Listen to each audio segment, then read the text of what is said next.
Now, more than half the people hit by recent changes to housing benefits have fallen into rent arrears since they were introduced, according to a new survey. Branded a bedroom tax by its opponents, the new policy cut housing benefit for those with spare bedrooms. The purpose was to force single people into smaller houses to free up stock for larger families.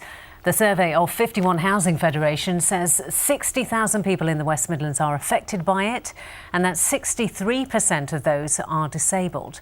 Callum Watkinson reports. Debbie Crowley's rent went up 5 months ago when benefit changes cut her housing allowance because she has a second bedroom. For the grandmother of 3 from Birmingham, that bedroom is an important part of family life, but she's now £900 in arrears. I have my grandchildren on a regular basis. There's 3 children.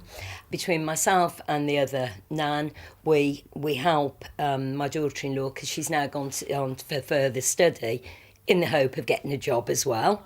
The kind of person the government says it wants to help.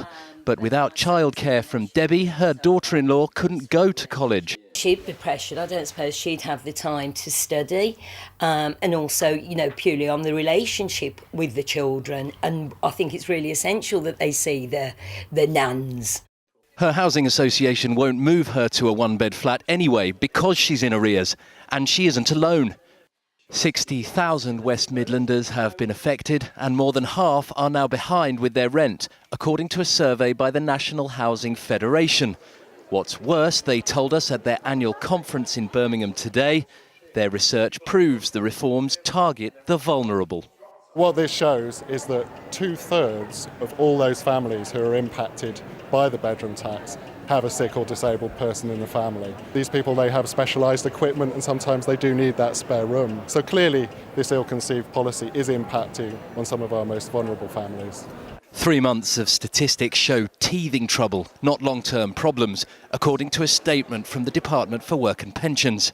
It is just wrong, it says, to suggest the early stages of the policy, as people start to adjust to the changes, represent long-term trends in any way whatsoever.